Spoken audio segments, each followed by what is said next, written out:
Hello, Irish fans, and welcome to Dome and Domer, the oldest Notre Dame football podcast on the planet, coming to you since 2006, when there was no video back then. Thank God. Joining me, Ed Jordanek, as always, also from ndnation.com, Mike Coffey. Okay, Ed, I wanted to start with you with that premise. There were a lot of people who listened to our podcast last week, most of them Georgia fans. And of course, they're back this week. Yeah, and I think the reason was they're like, all right, these guys are the oldest podcast; they must know something. So let's see if they think they have a chance. And hate to tell you, but unfortunately for them, I mean, hell didn't freeze over like one of their visitors thought in the comments section. But Notre Dame did win the game. all three of us picked Notre Dame, right? Yeah. We all three picked them. Mike Coffey had the largest margin of victory. And I had the points right exact for Notre Dame because I said 23-21, I think. And what did you say, Bram? I said 30-20. Okay. So the differential was a little better for me, but in any event, I think you were a little bit closer to the mark. No, but Coffey had the best differential, didn't he? Because didn't you say something like 30-16 or something, or 30-14? What did you say? Mike Coffey. I'd have to look to see what I picked in our. It was close to that. Yeah, I think he might have said 30-17. Yeah, I know it was close to a couple touchdowns, if not a couple touchdowns. But here's the thing, Ed. If you go back to 2012, well, I think 2012 we all predicted Notre Dame to win. I think, but in the last two CFPs, we all picked us to lose. And I think the thing is the big huge question on everybody's mind, and I'm sure the Penn State fans that are now watching this podcast are asking themselves, all right, what is so different from this year versus years past where you guys couldn't win it? What's different is that Penn State is anywhere near a national championship. I mean, that's what's different. I mean, have they been in the playoffs? Have they been a BCS team? Have they? Now that you say that, I don't think they've been a BCS, have they? I think this is their first. So.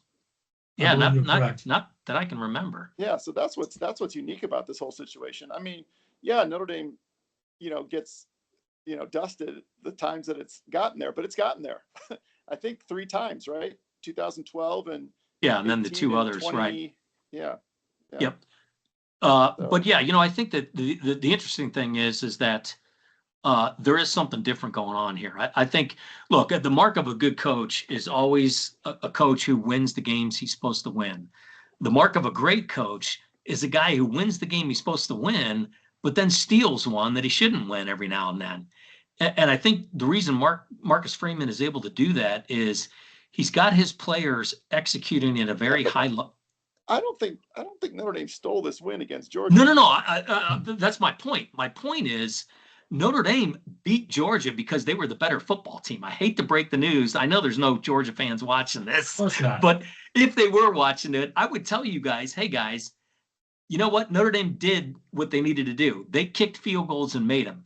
They didn't turn the ball over and won the turnover margin. And with those two things going for them, they're the better football team. You're going to lose the football, and that's what happened. Now I thought they were also more physical, and I think the physicality was more for Notre Dame. I agree with you 100%. Yeah. I mean, the offensive line, that battle showed it, and it showed it at key times. But I do think that the key here is that Freeman has got his players playing at a very high level on 2 fronts. One, execution, which they have been executing really well as of late, and I mean really well. But there are guys playing at a very high level of their capability, and that's always a mark of a good coach.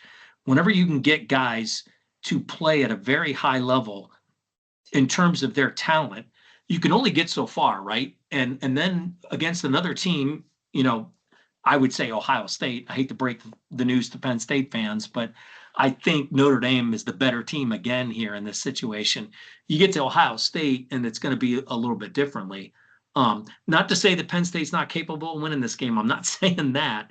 What I'm saying is if all things considered, if we play the game that we're capable of playing at the level we've been playing at, I don't see how Penn State's going to beat us, barring the injuries that they're facing and the offensive struggles they've had correct me where I'm wrong, Coffee. Do you think that's way off rack, or where are we at with that? No, I don't think so. I think Penn State has had a fairly easy road so far, and I'm sure their fans are sick of hearing about it. But when you get to play against the shivering quarterback in the first round, and then an incredibly overseeded team in the second, and I But think they do have Ohio State and Oregon on the schedule, so they've got two marquee games that they've played, and both of which they lost. Both of which they And lost, but I think the Ohio State game is fair to say that they kind of gave that away a little bit. I watched that but game. I that think Penn wasn't the State. Ohio State that wasn't the Ohio State we're seeing right now. I No, think it's not. the That was not Michigan Ohio game. I State mean, not executing. to get ahead of ourselves, but Yeah, that Michigan game really woke Ohio State up. I think right now they are playing at their talent level, which is, I mean, the best team $21 million or whatever can buy. So I think Penn State doesn't represent nearly the challenge that Ohio State would or will. I think Penn State's a talented team, but I don't think they are over and above talented such that going into this game, we could all look at it and be nervous and, oh God, is this going to be one of those games again? And there's not a doubt in my mind that Marcus Freeman is going to have this team, even on short rest, which I'll say right now, overblown. And if Notre Dame does lose, will not be the reason that they lose. no, it's a normal practice. Yeah, it's a normal week, and I think Marcus Freeman and his assistants are going to have this team prepared, because the one thing we've seen this season, going back to the Northern loss, is every time Notre Dame has taken the field, they've been ready.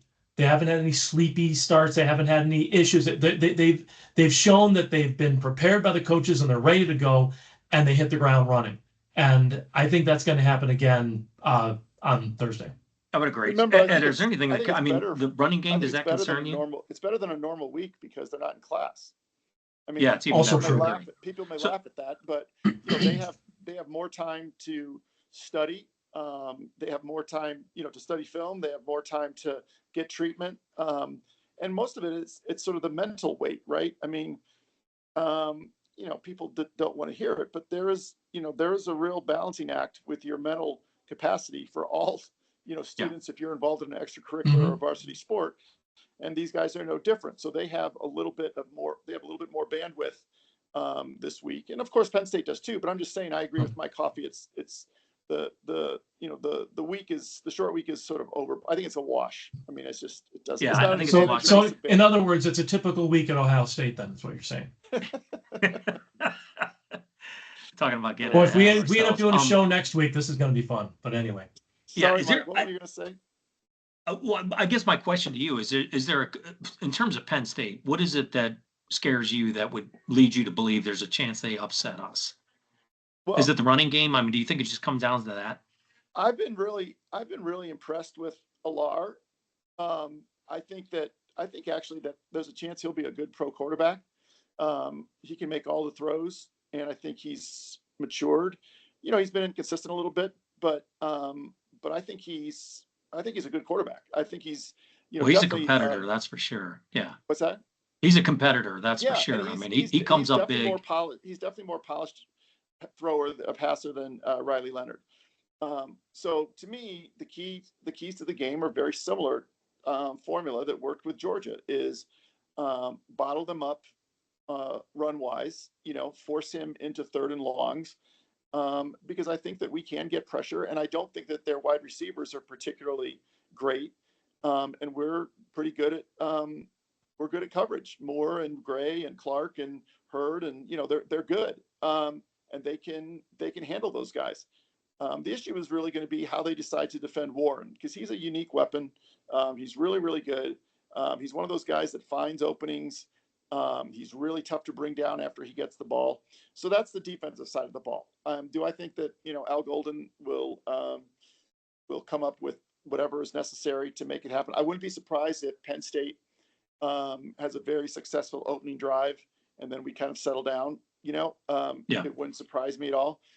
On offense, I think a lot revolves around Abdul Carter and whether he plays, and if he does, how healthy he is and because he's a real impact player. I mean, I think he has a higher upside than Micah Parsons. And so if he's in there, if he's not playing or is limited, then I think we could effectively mix the run and the pass and balance. If he is playing, I think he can make life pretty difficult for Anthony Knapp or wherever they put him. I mean, I think he can be a real problem. I don't think it's a huge deal if Jeremiah Love is out or not able to go full speed. As a matter of fact, I could see a little role reversal where Price pounds him, and then Love gets the breakaway in the second half to sort of put us out in a comfortable lead. That happened a lot this year where Price would have a 60, 50, 45-yard touchdown run in the third quarter or early in the fourth quarter after Love had sort of loosened them up until then, So to me, those are the keys is, being able to have an effective enough passing game to create opportunities for Leonard and Price and Love if he plays.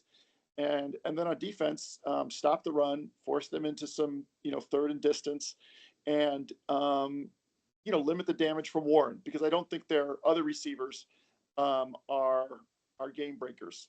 Yeah. Hope I'm right, but I don't think that I think they're probably like Indiana quality receivers. Yeah, I would agree with you. I do think we did not look, have trouble with. Coffee, I think the advantage to us on the defense is our DBs locking up their receivers. I think that's pretty obvious. The problem, though, is where Penn State brings some challenges is their running game is pretty good. They got two backs that are pretty solid. These are not like, who are these guys? They're I mean, these good, guys, they can put up some yardage. And so my concern is, are they going to catch us in some alignments where they've got, 4 offensive linemen blocking 3 guys? That's the concern I've got is, are they going to open up some holes? And because if you do look at statistically, whereas Notre Dame maybe has a not elite status, let's call it, in terms of our defense, it is against the run. I mean, the number of yards we give up running the football is the one glaring thing that just doesn't pop out at you.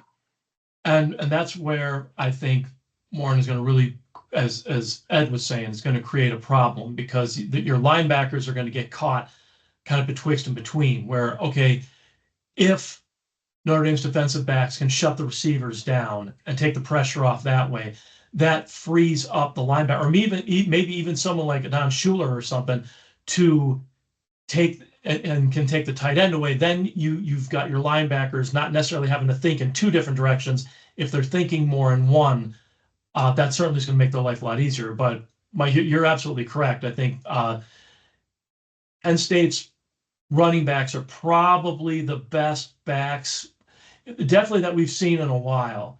I don't know how they would compare to Southern Cal, but I think they probably represent the biggest threat.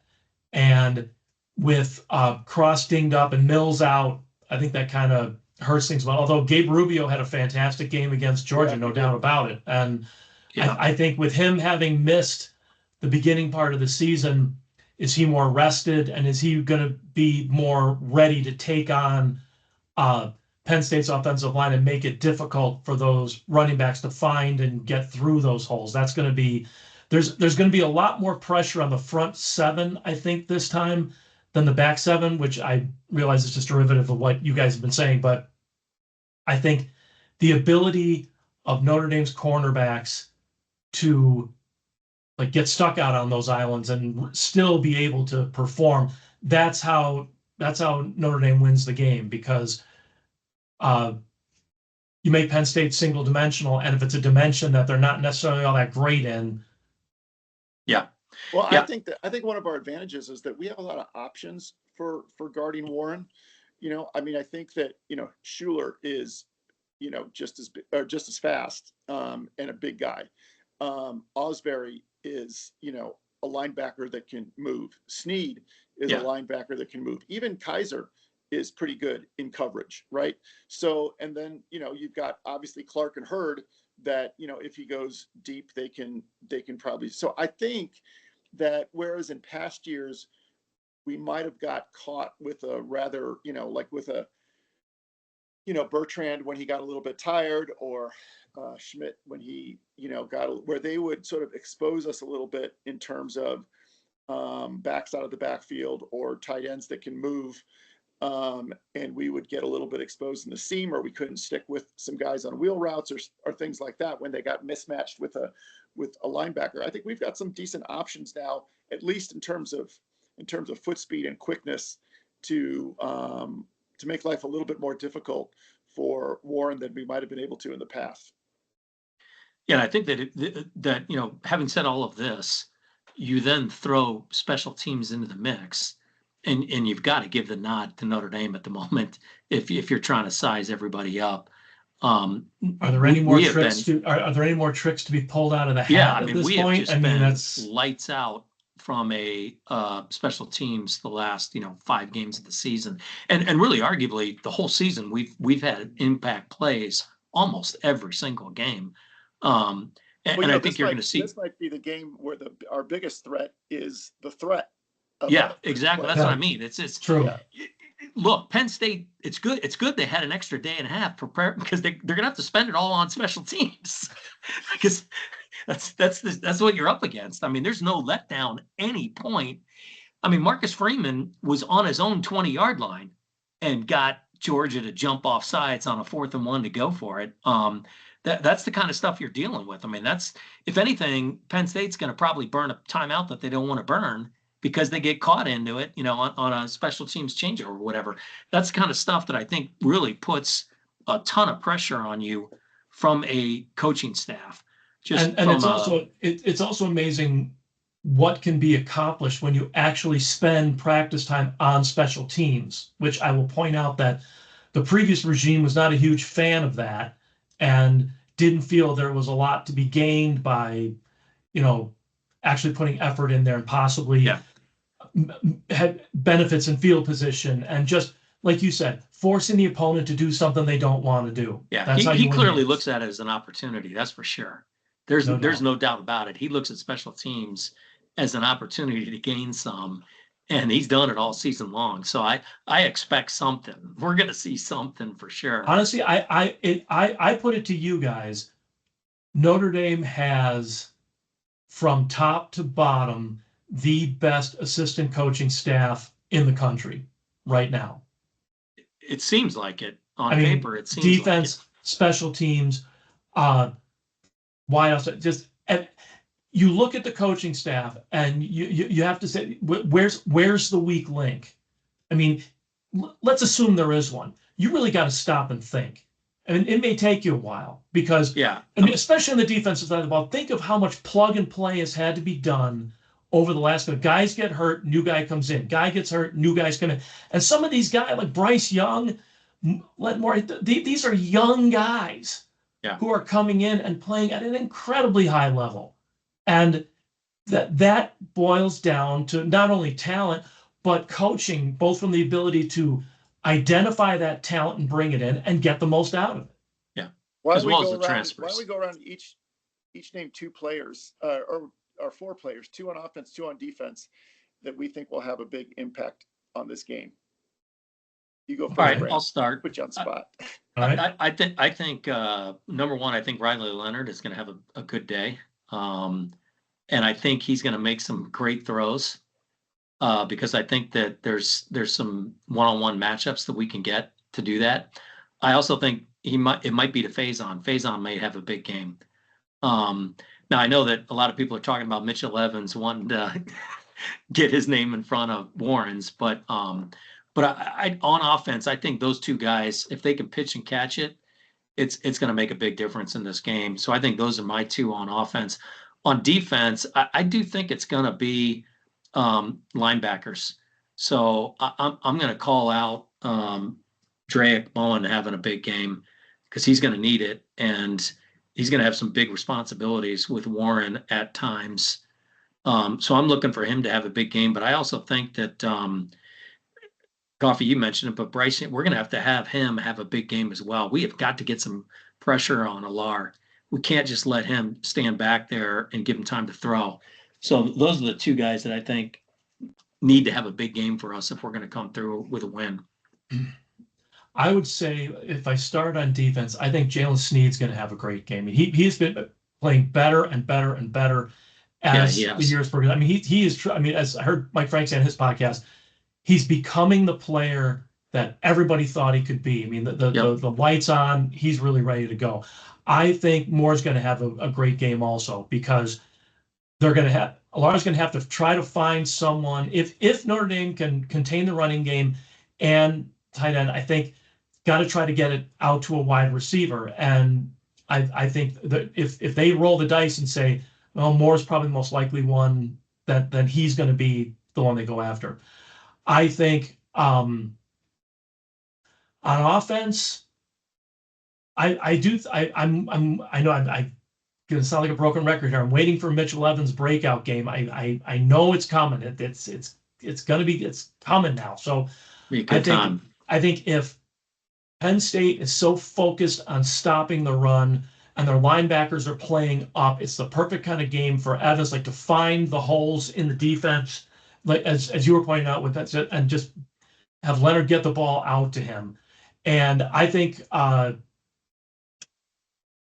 you know what? I'm having a hard time coming up with a second one. I think Faison also would be my pick. I think he can cause because some problems for them. of all the wideouts that can possibly like make space or get themselves open or have the shifting, the combination of lateral and like vertical and horizontal movement just to get open and get Leonard to get the ball to him, that he'd be the one.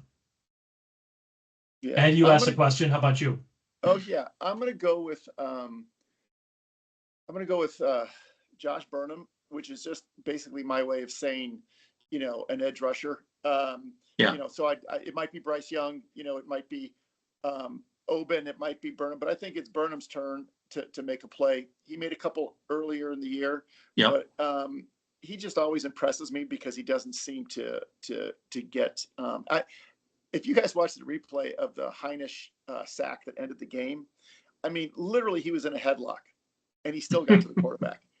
I mean, I do think that the referees will play a role in this game as it involves. We got the same crew. Holding calls, I mean, if we can't get to Alar because they're basically letting, our guys get headlocked or held, that's going to be an issue. So anyways, I'll say Burnham because I think one of the things that I think Al Washington does really, really well with these guys is you rarely see them frustrated about getting held. It's like he has coached them that this is part of the game, that all the advantages are for the quarterbacks and keeping them upright and getting them to make plays. And it's just something that you got to be tougher than your opponent. You just have to be mentally tougher. You can't let it get to you. You're going to get held on every play. Just deal with it.